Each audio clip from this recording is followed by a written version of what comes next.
Olá, estamos começando aqui mais um Ponto de Vista, sempre ao vivo, aqui pela Santa Cecília TV, neste horário da 1h30 da tarde, uma tradição já no debate político e sempre no debate, na discussão dos temas que são importantes aqui para a cidade, para a região metropolitana, não é? Como a gente coloca sempre em pauta, educação, meio ambiente, saúde, não é? O desenvolvimento econômico aqui das cidades da Baixada Santista, segurança pública, não é? Enfim, os assuntos de todos os dias, não é, que nós deparamos com eles diariamente e, claro, o espaço sempre aberto para a discussão e para o debate dos assuntos de interesse nacional e são cada vez mais absurdos, né? Se você tomar por base a área da educação, o que se passa é digno de filme de terror, né? Porque entra um ministro absolutamente caótico, completamente descolado da realidade brasileira, não sabe absolutamente nada em relação ao que acontecia, o que deveria acontecer em relação ao Ministério da Educação. E agora entra um outro que se julga o Gene Kelly, né? Porque o que ele fez ontem foi uma coisa assim inacreditável, para falar pouco, né? Então, eu não sei onde vai parar. Ontem nós tivemos as manifestações pelo Brasil inteiro, né? Nem tanto assim também, né? Vamos, né, dar aí a importância devida. Mais uma manifestação, estudantes, professores, enfim, das escolas e universidades federais, especialmente, por causa do contingenciamento orçamentário por parte do governo. Eu já disse aqui várias vezes, acho que isso tem muito mais relação com o teto de gastos aprovado pelo governo anterior do que propriamente pelo desejo, enfim, do atual governo. Mas, como o governo se comunica muito mal, né, acaba pagando o pato, pagando pelo que não fez, né? Bom, assuntos importantes para a gente discutir, a questão da reforma, surgiu agora uma nova reforma do Partido Liberal, né? Uma nova proposta de reforma previdenciária. Eu já não sei o que vai acontecer, se essa vai atropelar a outra, que é a reforma do Paulo Guedes, se não vai. Enfim, espaço importante aqui no Ponto de Vista para a gente discutir coisas realmente, que tem realmente fundamento e tem relevância, né, para todos nós, com a participação aqui do nosso Danilo Oliveira, advogado, especialista na área previdenciária, que mais uma vez participa e vai colaborar bastante com a gente nesta edição. Tudo bem, Danilo? Prazer revê-lo. Tudo bem, Boturão? Uma boa tarde. É um prazer estar aqui novamente. Como eu costumo dizer, fazer parte dessa seleta bancada, não é? E desejar uma boa tarde aos nossos telespectadores. Muito bem. Fernando Chagas, cientista político. O Chagas avisou, hein? Não avisou sozinho, mas o Chagas avisou bastante aqui no Ponto de Vista, antes das eleições, depois do período eleitoral, enfim, né? Prazer revê-lo, Chagas. Um abraço a todos, em especial aos nossos telespectadores, né? Que eu virei petista também, né? Todo crítico agora é petista. Esquerdopata. Mas falando sério, né? Eu ouvi muito, ainda ouço isso. Se não fosse o Bolsonaro, o Brasil viraria uma Venezuela. Nós já temos uma ponta de Venezuela. Manifestações de rua contra e a favor do governo, constantemente. Enquanto fica essa briga de manifestação de rua, quem bota mais gente na rua para provar que o governo é melhor do que a oposição? Oposição não, contrários, né? Que no Brasil nós não temos mais oposição, temos contrários ao Bolsonaro. O que ocorre? O PIB, por incrível que pareça, que vinha crescendo com o governo do Michel Temer, teve uma queda comparativamente do primeiro trimestre deste ano com o último trimestre do ano passado de 0,2. Os analistas já apontavam isso. O que significa a queda do PIB de 0,2? Significa o seguinte: nós continuamos com 12 milhões e meio de desempregados. Entre desempregados e subutilizados, nós fomos para 28 milhões de desempregados e subutilizados. A quatro trabalhadores, um está desempregado e sem perspectiva. Então, nós podemos deixar de lado essa briga de rua para ver quem coloca mais gente na rua e começar a governar e recuperar o PIB. A continuar assim, mesmo com a reforma da Previdência se passar, o Brasil, no segundo trimestre, deve ter outra retração de 0,2, que já está comprometida, e depois um crescimento de 0,3 e 0,5, o que vai dar? Vai dar um crescimento do PIB neste ano de 0,8, menor do que 1,1% do Michel Temer. E o país, logo, logo, entra numa recessão técnica. Se entrar numa recessão técnica, os investimentos que já estão retraídos, aí definitivamente eles fogem do país e o país vai continuar paralisado. Vamos levar um pouco mais a sério o que é devido para recuperar a economia do Brasil. É verdade. E levando em conta que não foi tomado aí estatisticamente o último trimestre de 2018, né? 18. É o período de transição, essa coisa toda, enfim, diz o IBGE que, na verdade, nós estamos na recessão mesmo, né? E o IBGE aponta aqui, pelos seus números, mais de 28 milhões de pessoas, que é um recorde histórico no Brasil, Isso. né? Sem trabalho, né? Sem função, sem emprego, agora nesse fechamento do primeiro trimestre. Uma coisa realmente avassaladora, assustadora e preocupante para todos É o nós. maior da série histórica que começou em 2011. Exatamente. Nós temos 28 milhões de pessoas empregadas ou subempregadas. É o dobro da população do Uruguai. Marcos Santana sempre na ponta lá conosco, não é? E acompanhando as redes sociais, as transmissões que fazemos aqui do Ponto de Vista e a sua participação sempre importante conosco. Tudo bem aí, Santana? Tudo bem, boa tarde a todos. Mandar um cumprimento especial para o Luiz Fernando Mancha, que eu conheci ontem à noite. Ele é um telespectador assíduo do Ponto de Vista. Um grande abraço aí, Luiz Fernando. Eu quero mandar também... Luiz Fernando Mancha? É. Ele é parente do Dr. Zago, não? Eu não sei Zago, dizer, não sabe? eu não sei dizer. Eu sei que ele é um bom, ele também é abraço para ele, então. apreciador de um bom boteco, assim como ele. É coisa de esquerdista, hein? De esquerdopata. Esquerdopata. E eu quero também mandar 512 abraços para o Eduardo Ritt, que ontem ele foi eleito síndico do condomínio Ilhas do Sul. Ele e vários outros moradores ali estão de parabéns pela grande vitória. Meus parabéns a vocês aí do condomínio Ilhas do Sul. Um cumprimento especial também a você que nos acompanha ao vivo, convidar você a participar também do programa, mandando sua pergunta, crítica, sugestão, pelo Facebook, Ponto de Vista com Edgar Butrão, ou então por e-mail, contato@pontodevista.tv.br. O programa também pode ser acompanhado ao vivo pela internet, santaportal.com.br/tv. As edições anteriores do Ponto de Vista ficam disponíveis na internet também, no nosso canal no YouTube e na nossa página no Facebook. E você que está acompanhando a reprise, às 20 horas, uma boa noite. Quando eu digo todos os dias, né, que entre o encerramento do programa, às 14h30, e o começo da reprise, às 8 da noite, tudo pode acontecer na Combali da República Brasileira, nós vamos apresentar esse vídeo, não é, que veio pelas redes sociais ontem à noite, não é? E, então está no ponto, né? Acho que a molecada meninada já colocou no ponto, já pode soltar, né? Se eu não estou enganado, né? Pode soltar já, né? Ou não? Pode. Está no ponto? Ainda não? Se tiver no ponto, é só avisar, pode soltar, né? Então tá certo. Olha o seguinte, senhoras e senhores, Jenny Kelly brasileiro. Está chovendo fake news. Novamente, um veículo de comunicação das pessoas que estão de mal com a vida tenta macular a imagem do MEC. Essa última fake news fresquinha para você alega que a paralisação da recuperação do Museu Nacional, aquele que o reitor da Universidade Federal do Rio de Janeiro não conseguiu explicar, essas obras estariam sendo paralisadas pelo MEC. Fake news. O que acontece? Haviam emendas parlamentares de 55 milhões para recuperar o museu. A bancada do Rio de Janeiro, é uma emenda parlamentar da bancada, resolveu reduzir em 12 milhões, sobrando 43 milhões para as obras. Nada a ver com o MEC.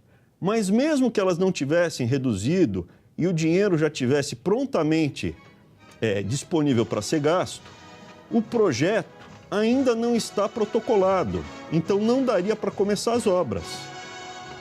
Fake news. Infelizmente, mais uma mentira.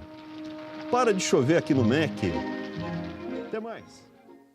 Gente, tudo que ele falou tem lá até o seu fundo de verdade. Não é? A questão da verba para recuperação do Museu Nacional no Rio de Janeiro, as fake news, essa coisa toda. Agora, é possível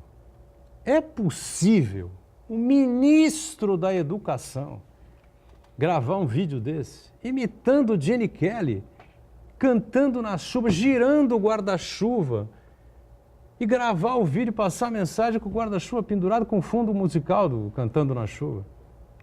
Meu, esse cara é louco, o que que é?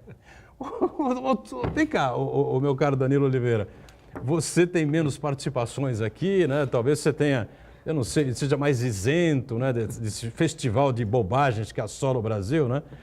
Ultimamente, né? Ultimamente, nos últimos anos, né? Não é só no governo Bolsonaro, quero deixar isso bem claro aqui, né? A Dilma foi uma campeã mundial de asneiras, né? Uma coisa impressionante. E agora a gente depara com esses loucos que tomaram posse do Ministério da Educação. Eu repito, tudo aquilo que ele colocou tem lá o seu fundo de verdade, o fundo de razão, enfim, ele está contrapondo, uma série de colocações foram postas por conta da recuperação ou não, né, do Museu Nacional do Rio de Janeiro. Você acha possível o cara gravar, o ministro da Educação, eu repito, gravar um vídeo desse? Na verdade, ele está muito parecido com aqueles professores de cursinhos, não é? Que usam diversos estratagemas para chamar a atenção do seu público, do seu aluno. Eu concordo com o Chagas quando ele chama a nossa atenção e faz o alerta para que nós comecemos a encarar a administração do nosso país com seriedade. Porque o mínimo que você espera de um ministro, ainda mais de uma pasta importante e delicada como a educação, é seriedade. Então, aquele que ocupa a chefia de um ministério, ele tem que ter limites formais. Existe um limite que não pode, que não deve ser extrapolado. A liturgia do cargo. Exatamente. A população, ela quer enxergar no seu representante uma referência. Alguém que se expresse bem, que fale bem, não alguém que nos remeta a um humorista. Aliás, de humorista, o Brasil anda cheio aí de comediante, pessoas que fazem stand-up. E ele acaba, na minha opinião, errando na medida, porque a gente acaba discutindo aqui, debatendo, não o conteúdo. A gente fica aqui avaliando se foi feliz ou infeliz essa atuação dele. Então, na verdade, eu não sei se o objetivo é esse, às vezes até pode ser. Eu acredito que tem muita coisa que acontece no Brasil em termos de política pública, discursos, encenações, que são colocadas, que são postas para que a gente perca o foco, para que a gente deixe de discutir o teto com gastos, esse absurdo, teto de gastos com educação que já vem de um governo anterior, agora essas medidas que foram tomadas, visando, na verdade, a fiscalização do dinheiro público, é que, como você disse, Boturão, o governo não tem habilidade, os governos sucessivamente não têm habilidade de se comunicar com a população, demonstrando o porquê, o motivo real das medidas que tomam. Então, a gente poderia, talvez, aqui discutir, Fernando Chagas, não sei se você concorda comigo, se essa medida, por exemplo, que o Paulo Guedes quer tomar de liberar dinheiro do FGTS, dinheiro do PIS, é uma medida que resolve ou se é só paliativa. Ou se essas medidas que o próprio MEC deveria estar tomando e ele deveria estar fiscalizando a execução da política pública que ele adotou e não fazendo videozinho em tom irônico, é isso que a gente tem que cobrar. Essas coisas estão sendo feitas. A gente sabe, é um discurso, Boturão, já clichê, não é? Saúde e você. Claro. Cabe um exame de sanidade mental num cidadão como esse ministro? Olha, eu acho que mais do que o exame de... Ou pelo menos de percepção, se ele sabe onde ele está, se ele sabe a importância do cargo dele. Não? A sua pergunta é muito pertinente, que o ministro tem que estar preocupado. Porque se passar a proposta de reforma da Previdência, e, por exemplo, essa insanidade dele for considerada moderada ou mediana, ele não tem direito à aposentadoria para pessoas com deficiência. Então, ele tem que tomar cuidado. Ele não tem direito aí a determinados benefícios. Então, realmente, se coubesse esse exame, ele precisa tomar cuidado. Eu acho que o Congresso Nacional, né, algum deputado, seja qualquer deputado, de repente até deputado do PSL. O PSL está uma implosão, né? Uma panela de pressão impressionante, né? 52 partidos num partido. Num partido só, né? Até, evidentemente, que esse vídeo está transitando por todo mundo. O mundo inteiro já viu isso aí. Hoje, né? Com a internet. A internet, redes sociais, enfim. Né? Eu acho que alguém pode pedir, né? Um exame de sanidade para esse cidadão. E esse ministro da Educação, ele conseguiu ser pior do que o anterior, o Vélez, que já era ruim. E hoje, na revista Veja, a revista Veja traz uma entrevista com o presidente Jair Bolsonaro, e aí questionam sobre essa escolha do Vélez. Ele realmente fala que foi uma indicação do Olavo de Carvalho. Ele disse que perguntou para o Olavo de Carvalho, mas você conhece esse sujeito? Ele falou, eu conheci na internet. Quer dizer, parece que ele conheceu no Tinder o Vélez, né? E indicou para um cargo muito importante no país, né? Mas ele perguntou para o Bolsonaro, de Carvalho. perguntou ao Olavo de Carvalho antes de nomeá-lo. Depois de nomeá-lo. Depois de nomeá-lo. Depois de né? nomeá-lo. Depois de Como é nomeá-lo. que você Ele devia ter conhece- afinal, perguntado como é que antes, você na conheceu esse verdade. cara? Eu conheci no Tinder, quer dizer, conheci na internet. Agora, o que o Danilo falou, né? Isso é importante, principalmente pela atuação do Paulo Guedes. O PIB, a gente sabia que ia cair. Ele ficaria no máximo em 0,2 positivo ou cairia em 0,2 negativo, né, que é 0,2, conforme caiu.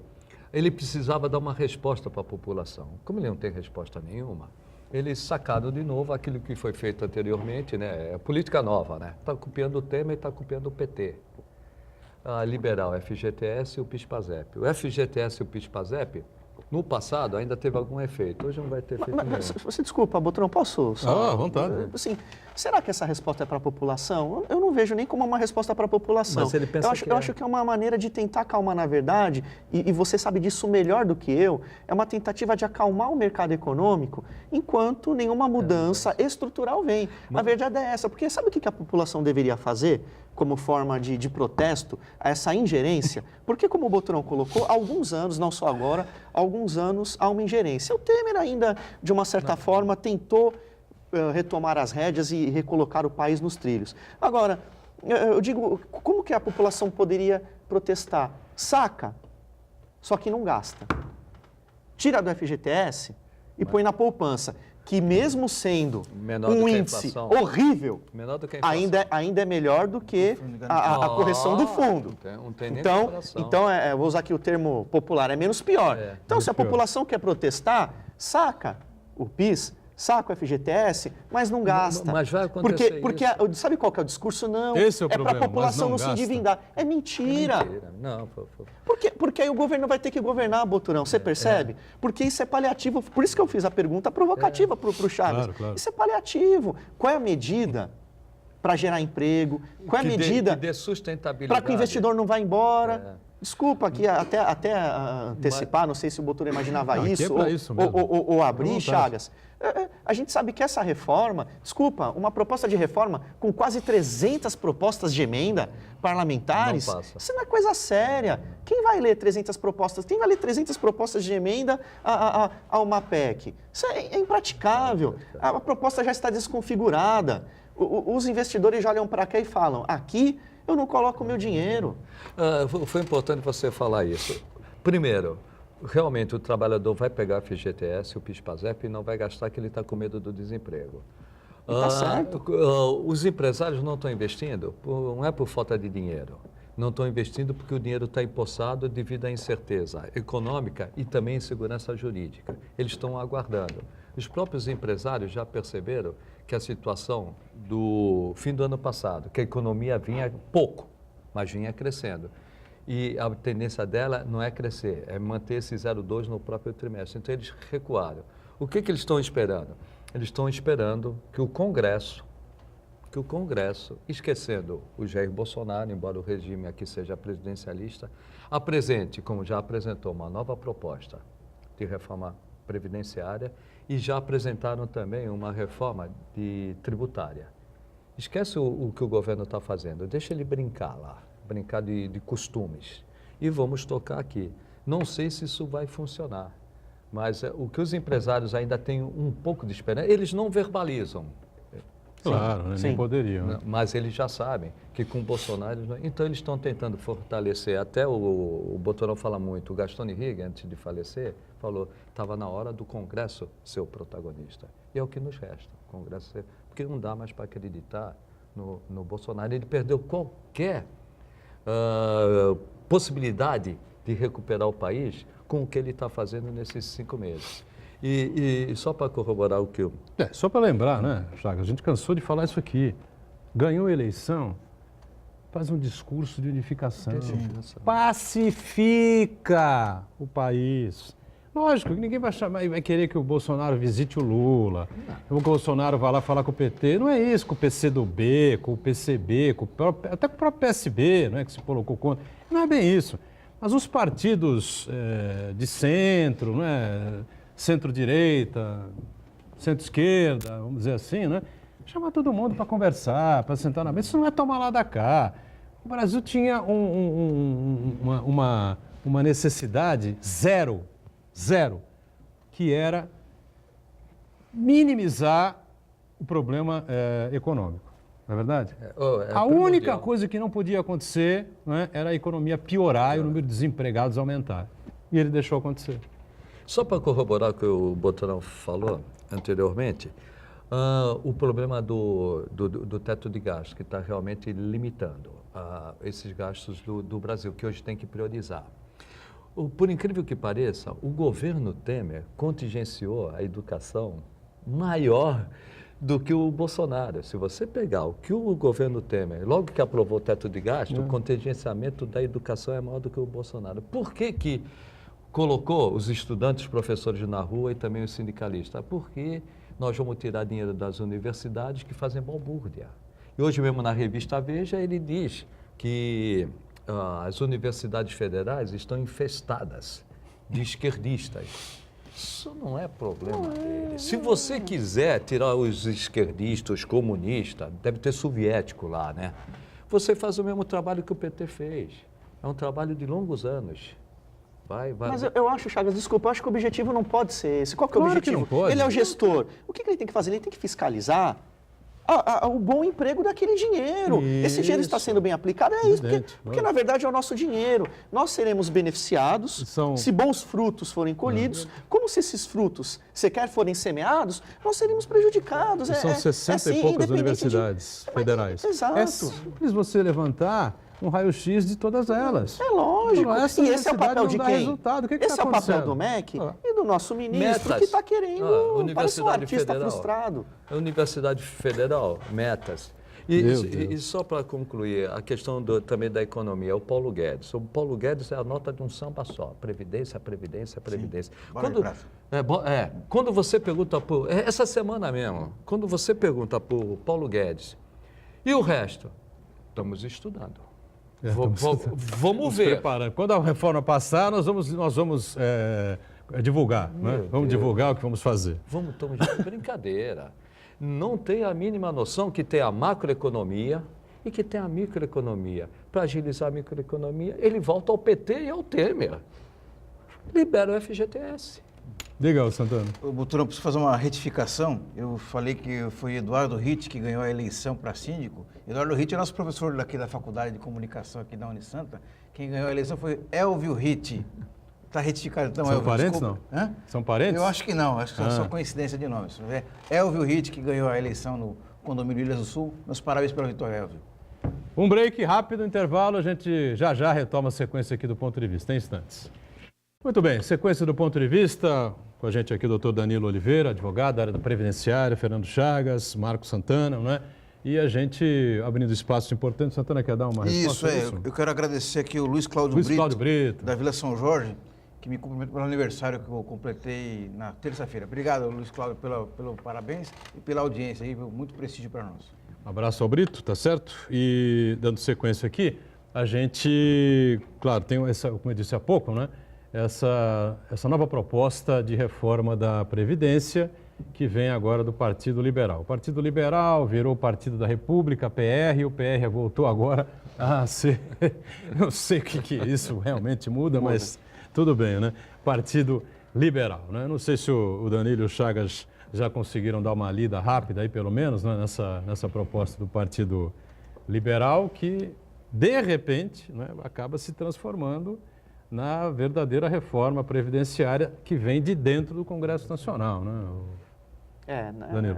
Na verdade, a gente teve pouco contato com o texto, né?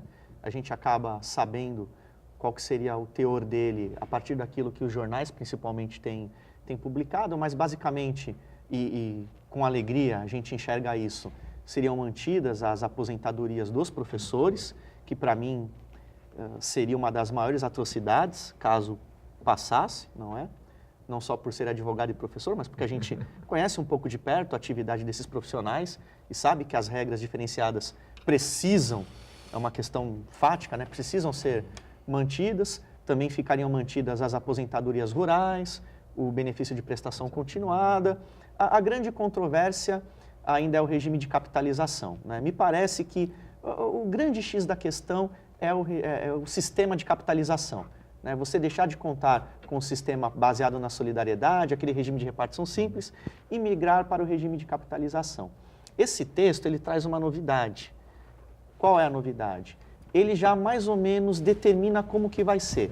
Então, é um regime de capitalização, um sistema de capitalização já condicionado a um valor mínimo. É aquilo que a gente chama de uma capitalização programada. O Chagas pode dizer o termo técnico melhor, ou seja, a pessoa ela vai contribuir, né, ela vai pagar lá os valores mensais para a instituição financeira, já com um valor mínimo garantido de benefício. Ela já sabe qual é o valor mínimo do benefício.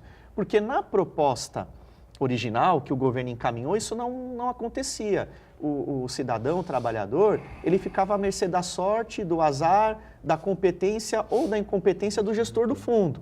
Ou seja, se acontecesse aquilo que já aconteceu muito no Brasil, de o gestor do fundo aplicar mal, ter perdas e prejuízos, poderia o trabalhador no futuro ter uma aposentadoria, inclusive, inferior ao mínimo, como aconteceu no Chile. Então, hoje, aqueles que estão se aposentando aí com o quê? 1/3 de um salário mínimo, algo em torno de R$300, R$400 no máximo. Então, esse era o modelo Um absurdo, né? inicialmente proposto, um absurdo. Insano, né? Então, o texto melhora isso. Olha, você vai ter uma proteção, você vai ter um valor mínimo. Mas a minha pergunta é, de onde vem essa garantia? Ah, mas existem regras no Brasil teria que ser que garantem... Tá, mas isso está no papel. Isso está no papel. Olha, quando você faz uma capitalização, tem lá um percentual mínimo, salvo engano, isso é regulamentado pelo Bacen, está aqui o Chagas para me socorrer. Só que eu quero saber a garantia prática. Tem uma fiança, tem um seguro-fiança. Qual que é a garantia real para o trabalhador? Então, como que eu vejo o cenário hoje? Me parece que algumas máscaras têm caído, é a minha impressão. E revela-se a proposta de reforma com um único grande objetivo, que é acabar com o INSS, com o Instituto Nacional do Seguro Social, ou como eu brinco com os meus alunos, isso nunca será suficiente, e agora sequer existirá, que a intenção é passar para o setor privado. E aí, Chagas, só para encerrar a minha colocação, não é uma economia de 1 trilhão ou de 700 bilhões. É um lucro possível para a iniciativa privada. Com todo respeito, é como eu enxergo. Como que os investidores aguardam essa reforma? Os investidores querem saber se para esse setor da economia, se para esse mercado, vai ser aberta a possibilidade de lucro, porque aquilo que é suposto gasto para o governo, que deveria ser tido como investimento, vai ser lucro da iniciativa privada. Então, esse valor, ele vai ou não para o mercado? Concordo plenamente com o que você falou. E tem um ponto que eu sempre defendi. Que o sistema previdenciário, conceitualmente, no meu modo de entender, tem que ter um sistema de capitalização e um fundo de investimento. Ponto. No Brasil, é impossível fazer isso. Nem o Paulo Guedes conseguiu explicar. Mesmo com essa nova proposta, eu acho difícil. O que é o fundo, o que é capitalização? A capitalização, eu entrei agora no mercado de trabalho e o meu dinheiro que eu vou colocar no INSS ou numa previdência privada para capitalizar, vai ser o que vai me garantir com aquela conta quando eu me aposentar. Pode ser maior do que eu apliquei, como pode ser menor do que eu apliquei, depende do mercado financeiro, depende do gestor. Os gestores do PT, para não dizer que a gente só bate no Bolsonaro, os gestores do PT quebraram os 3 fundos previdenciários, que chamam de fundo de pensão, devido à má gestão. Só que se eu fizer isso, o garoto que entrou no mercado de trabalho de 2000 para cá, que é para esse fundo, para esse sistema de capitalização, ele vai deixar de contribuir para o sistema de repartição, que é o que está bancando, que está garantindo o pagamento de quem está na inatividade agora, o pensionista e o aposentado. Quem cobre esse rombo? Se eu pegar o dinheiro do novo, para capitalizar, eu não pago os aposentados atualmente. Quer dizer, o rombo continua. Quer dizer, quem está se aposentando agora não fez capitalização. Não né? fez capitalização. Então tem que se valer de um dinheiro que alguém trabalhe e recolha para ele. O Boturão, a aposentadoria do Boturão está pagando aposentadoria está pagando a pessoa aposentada. Se você for pegar o dinheiro e pôr na capitalização, quem vai bancar esse que está? Mas isso já foi colocado ao ministro Paulo Guedes, Ele e ele não responde, consegue explicar. Ele não né? responde. Então, não casa. E isso presumindo que a capitalização vai dar certo e vai proteger essa nova geração. E essa nova geração. Que é quase que impossível, isso né? já é duvidoso. Sem contar que o governo fala assim, não, nós estamos abrindo mão da DRU. Não é que está abrindo mão da DRU. É que se você vai acabar com o INSS, se você não vai ter mais custeio, você não tem dinheiro para ter a desvinculação. Então, não é que o governo é bonzinho e vamos acabar com a DRU. E se você pegar... A DRU é a as- desvinculação de receitas da União. receitas da União. E né? 30%. E se você pegar a PEC, número 6 de 2019, lá na última página dela, salvo engano, são 66 páginas. Se você pegar a última página, tem lá um número. A arrecadação vai para o vermelho. Ok. Quer dizer, como é que o governo vai gerir a coisa pública se a arrecadação vai para o vermelho? E isso, o ministro tem a obrigação de responder, porque isso não é para depois. Isso é para agora, se duvidar para ontem. Porque veja, qual é a fonte alternativa? E aqui, Chagas, você é economista, você tem uma compreensão até melhor do que a minha. Como que você me mexe no orçamento sem ter uma previsão de fonte de custeio para despesas que estão aí colocadas, que são ordinárias? Inclusive, Então tem mais ministros, Boturão, que precisam de exame de sanidade. Inclusive, Ele foi pedir verbas suplementares. então, né? eu estava comentando... Ele disse que agora embananou. Embananou. A resposta que ele deu para os repórteres é embananou. Embananou. E isso é complexo. Eu estava até comentando com o Boturão um dia desses, né? Nós temos um rombo, não vou discutir se é da Previdência ou nós temos um rombo orçamentário. O que é um rombo orçamentário? A receita é menor do que a despesa. Nós temos uma despesa maior do que a receita. O governo Temer, corretamente, ele colocou, olha, a despesa vai ter no teto a receita, está isso no orçamento. Só que se você fizer isso, você tem um rombo, faltam orçamentariamente, não financeiramente. Financeiramente também, mas orçamentariamente, você precisa de 248 bilhões, que é o rombo, o déficit do governo. Então, o que ele mandou? Essa lei para o Congresso autorizar um acréscimo, é um crédito adicional extraordinário para você aportar ao orçamento atual 248 bilhões por meio de empréstimo, que seria títulos da dívida pública. Só que você não pode utilizar empréstimo para pagar corrente. Isso. Não pode pagar o BPC. É a regra de ouro. A regra de ouro. Então, ele está pedindo essa autorização.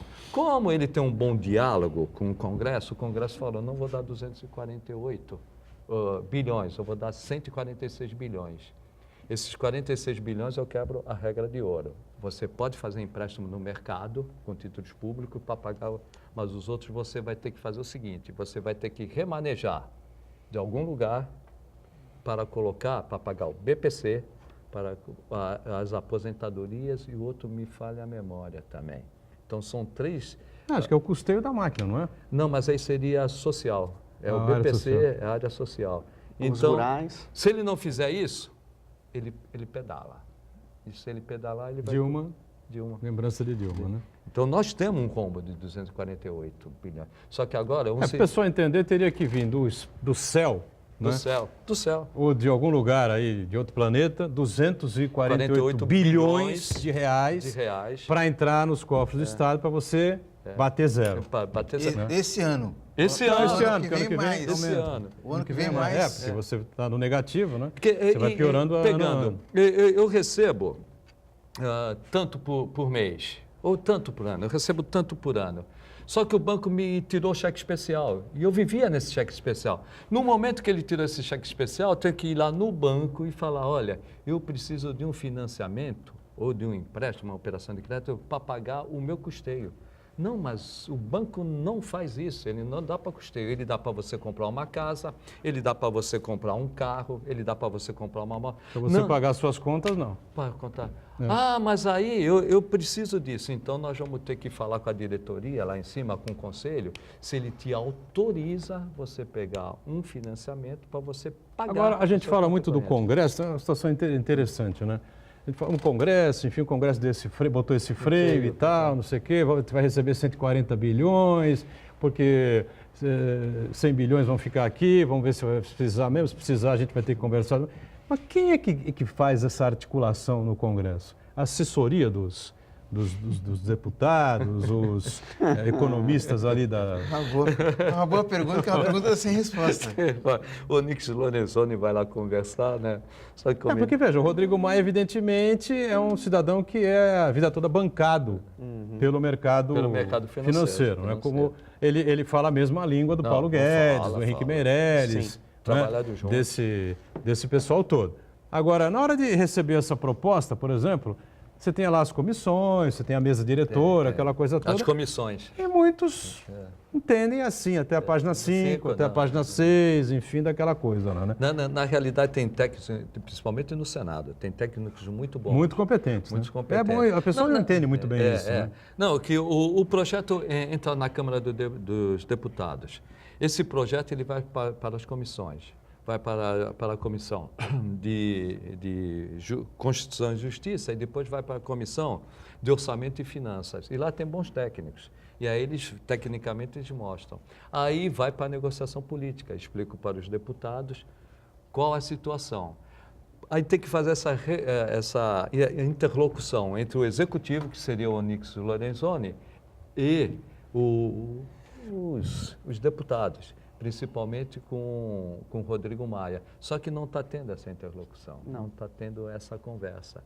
Porque essa conversa, no conceito do Jair Bolsonaro, é o toma lá da cá. Então, mas você acha que se tivesse essa conversa, mais facilidade, eles liberariam o crédito? Com certeza, isso é uma verdade. Isso é uma verdade.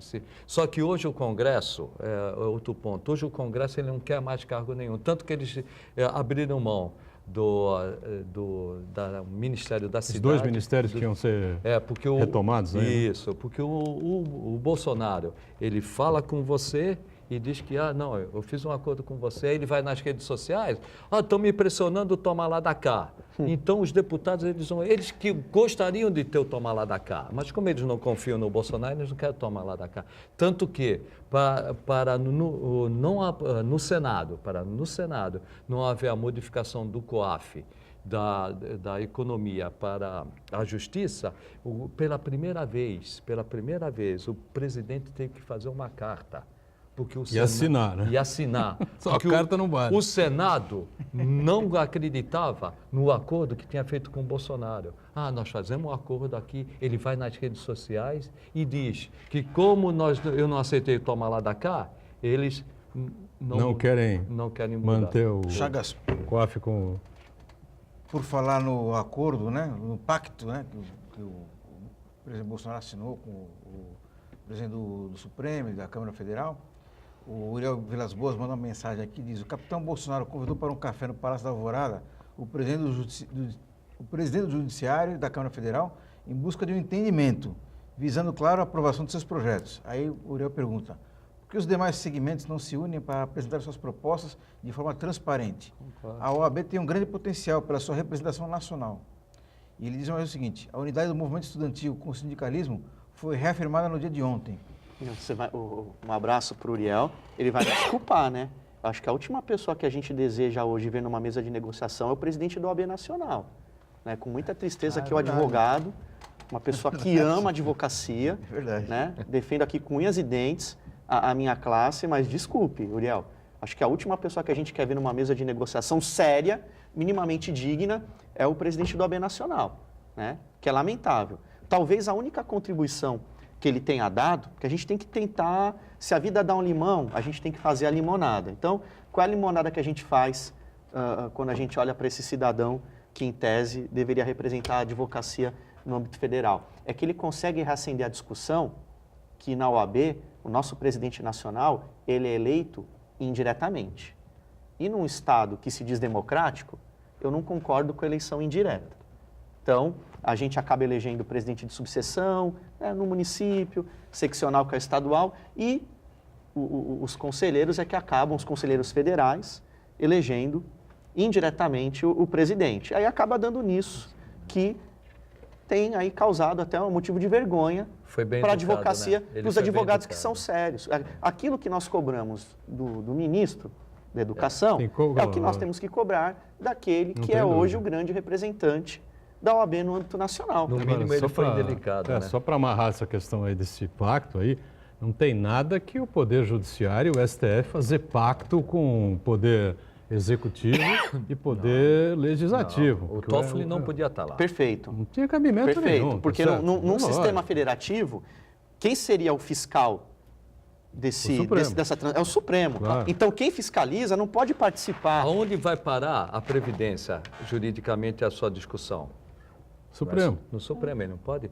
O Executivo e o Legislativo são políticos.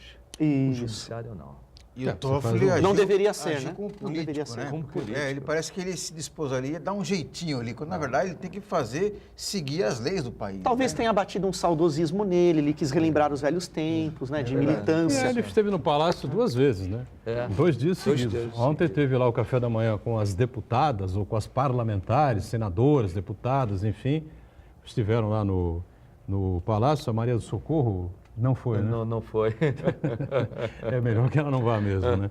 E levaram lá rapadura, leite condensado, né? Uma Ele é um- cachaça, né? Também cachaça para o Bolsonaro, essa coisa toda. Isso é legal, isso é interessante, né? Você faz uma aproximação aí com várias bancadas do Congresso Nacional. É importante esse tipo de diálogo. O presidente já devia ter começado isso desde o dia que tomou posse, tá certo? Isso não é tomar lá da cá, isso é articulação política, completamente diferente. E o Toffoli foi lá de novo. O que vai fazer lá para tomar café da manhã de novo com os deputados e com o presidente? E o pior, Boturão, o Bolsonaro, não com essas palavras, mas no mesmo sentido, o Judiciário está conosco. O Judiciário não tem que estar com o Executivo e O nem com o judiciário não tem que estar com Legislativo. ninguém, o judiciário tem que estar com a lei, não é verdade? É. Vamos para o intervalo e já retomamos o ponto de vista em instantes. Muito bem, a gente volta, né? O último bloco aqui do ponto de vista nesta edição de sexta-feira. Ontem nós tivemos as manifestações, né? Aí pelos vários pontos do Brasil, quase todas as capitais, enfim, né? Não foram tão grandes quanto as anteriores em relação aos estudantes, professores, essa coisa toda. Claro que tinha lá os partidos políticos, o pessoal do PT, PCdoB, Lula livre. Lula livre, essa coisa toda lá, pessoal envolvido, claro, né? Mas tivemos aí problemas envolvendo imprensa, enfim, e antigamente a Globo era mais visada, né? E a Globo, enfim, a Globo News, enfim, né? As organizações Globo, né? Ontem foi o repórter da Jovem Pan, né? Acabou entrando numa fria lá, foi ajudado por um cidadão que tinha um crachá da OAB, até, de OAB de São Paulo, foi rapidamente protegido, enfim, é uma coisa que a gente não pode admitir, não é de jeito nenhum. O repórter está lá trabalhando, tudo isso que aconteceu na Jovem Pan é profundamente lamentável, não é? A exclusão de um comentarista, como eu já disse aqui, que exagera realmente, ele passa um pouco dos limites em todos os sentidos, mas quando ele exagerava contra o PT, não é? Quem banca a rádio os proprietários da emissora, não é? Evidentemente que achavam bonito, achavam legal, gostavam muito, enfim. Como ele provou que é um cara honesto, né? Que ele vê problemas, vê dificuldades, vê erros, enfim, né? E vê situações grotescas e ridículas, como essa que a gente mostrou na abertura do programa, né? Esse vídeo que foi compartilhado aí nas redes sociais pelo ministro da Educação, né? Imitando o Gene Kelly no Cantando na Chuva. Isso é uma brincadeira. Imagina o que diria Marco Antônio Villa, né? Assistindo um vídeo. Tem que entrar lá nas redes dele para a gente saber que ele continua ativo, né? Então, evidentemente, o repórter da Jovem Pan ontem pagou o pato, né?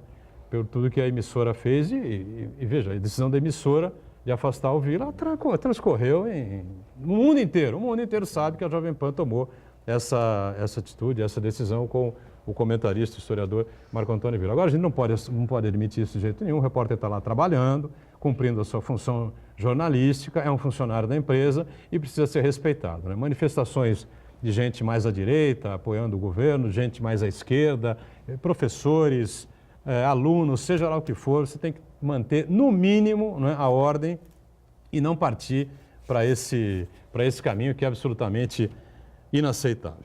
Agora, ainda voltando a essa questão, o Danilo, da reforma que está proposta aí pelo PL, tem um outro ponto aí no texto que chama atenção também, que é a criação, ou a possível criação de um imposto de 0,2% sobre transações bancárias. Propondo a volta da CPMF? Isso mesmo. O texto propõe a volta da CPMF, que seria Bicho uma pega, hein? fonte de custeio por conta daquilo que nós falamos antes do intervalo. Mudando o sistema de repartição simples para o sistema de capitalização, inicialmente a economia que o governo diz que gerará, ela, na verdade, se demonstrará um custo elevado, né? E a proposta aí do PL, PR, agora PL novamente, PL, né? é a da volta, né? Falando aqui o português claro, CPMF. é o da volta da CPMF. O novo nome, IFM, né? Isso mesmo. Que eu não sei também, Chagas, se seria suficiente para cobrir a despesa. Pra Agora, chegar. eu gostaria de frisar o seguinte, a gente lê números que não fecham, se foram 20, se foram 30, 40 países que adotaram esse sistema que o Brasil agora quer adotar, que é o sistema de capitalização, seja de um ou de outro Paulo tipo. Guedes quer adotar, né? É que ele quer adotar, enfim. A maioria, 2/3 ou mais do que isso, já está na contramão. Foi e voltou. E aí nós temos um gasto, de novo, você tem um gasto com essa transição do regime de repartição simples para o sistema de capitalização e tem um outro grande custo com o retorno. Então, falando aqui em história, né? Falamos aqui do historiador, do Vila, falando em história, ela existe para quê? Né? Não é entretenimento, história não é entretenimento, a gente tem que aprender com ela. Se você tem 2/3 dos países que já experimentaram, viram que não deu certo, estão na contramão, a gente está querendo ir, é esse tipo de conversa que a gente quer ouvir. E quando a gente fala em grande pacto nacional, começa por aí. Aqueles que estão lá em cima não podem alimentar esse tipo de polarização. Isso é teoria da comunicação. Porque a primeira coisa que você faz, quando você quer estabelecer um diálogo entre duas pessoas, para que elas encontrem um denominador comum, você tem que encontrar o ponto de convergência. Como que você encontra o ponto de convergência? Você não pode deixar polarizar. Então, enquanto a gente permanecer nesse fla-flu inexplicável, inaceitável, coxinha mortadela, a gente perde a oportunidade, Chagas, que eu repito, que mais uma vez a gente tenta aqui, dentro das nossas limitações proporcionar, é a discussão técnica. Onde nós estamos e onde que a gente quer chegar. Então, me parece que a volta desse imposto onera a gente, essa que é a verdade. Gera inflação. Gera inflação, e aí tem um perigo, hein? Como que o governo vai fazer para segurar a inflação? Você está entendendo a minha pergunta, não, Chaves? Aí você isso pode até não, complementar o meu raciocínio. Qual é a estratégia do Paulo Guedes? Eu temo muito. Ele não tem. Eu temo muito. Ele está em 1990. Eu temo muito pelos próximos anos aqui no Brasil. Há estudos que falam que nós estamos numa recessão já de 15 anos e não chegamos nem ao 5º ano, estamos no 3º, 4º ano. Ainda temos uma década de recessão e o que é pior, sem enxergar aquela luz no fim do túnel. Né? E que vem da economia essa luz. Né? Se der tudo certo, vamos dizer que o Paulo Guedes esteja 110% correto. Maravilhoso. Nós só vamos equilibrar as contas em 2024. 5 anos, mais ou menos. 5 anos. Quer dizer, nós vamos perder mais do que uma década, que nós já estamos perdendo desde 2015 que a coisa pegou. Então, nós vamos até 2024. Para depois começar a recuperar. Eu acho que nós vamos perder umas 2 gerações. A minha preocupação não é nem comigo, é com os meus sobrinhos. Acho que a preocupação do Boturão, claro, os filhos. Agora, esse imposto sobre finanças e bens, qualquer transação que você fizer, você vai pagar também. A CPMF, ela incidia sobre a operação bancária. Financeira só, né? Financeira. Hoje, né, se é for Vendeu um aprovado, imóvel, comprou um imóvel, vai incidir. Pelo que está, incide 2 vezes. Vai gerar essa discussão jurídica, com certeza. No meu modo de entender, é um bis idem, que é o que chamo de bitributação. E o pior não é Até isso. porque a gente tem que analisar se já não há um tributo que tem o mesmo fato gerador, né? Quando você aliena um um bem. absurdo. A CPMF gera um absurdo. Porque o que o tributo tem que incidir? Sobre um fato econômico. Sim. Circulação de bens, proprietário, IPVA e IPTU. Sim. Sobre um fato... Não, a CPMF incide sobre você pagar a conta. Sim. Não podia, né? Então você está pagando a conta de luz, R$500 de conta de luz, vai pagar mais 0,2 em cima. Mas é 0,2. Foi bem lembrado. Então você paga na despesa. Essas coisas aí vão ter que ser E o pior. discutidas, né? Debatidas. O pior. E tiradas dessas propostas. Acho, Essa talvez o telespectador ainda não tenha conhecimento. O gênio do Paulo Guedes, que está em 1990, e nós estamos em 2018, falou para o Bolsonaro para tributar anualmente a valorização patrimonial. Eu tenho um imóvel. Esse meu imóvel saiu de 300 mil para 350 mil. Então, naquele ano, eu vou pagar o imposto de renda sobre esses 50 mil. Mas eu não estou vendendo imóvel. Ah, mas o teu imóvel valorizou. Então, você vai Então pagar. não vale mais a pena você ter imóvel. Não? E se o imóvel desvalorizar como desvalorizou nessa recessão? Aí o governo tem que devolver o dinheiro. Um Então. aposentado, por exemplo, tem um imóvel só, valorizou, mas ele não tem Ele uma vai renda ali boa, para poder... boa. não é isso? Ele vai pagar. Ele não vai ter uma renda para pagar esse tributo. Eu sou um aposentado. Eu tenho só aquele meu imóvel. O meu imóvel abriu um shopping center, passou o metrô aqui em frente, valorizou. Ah, O valorizou. VLT, passou o VLT por ali e tal, Valorizou, a praça então. foi reformada. E enfim. isso é perigosíssimo, Meu porque Deus. muitas vezes, na prática, termos práticos, né?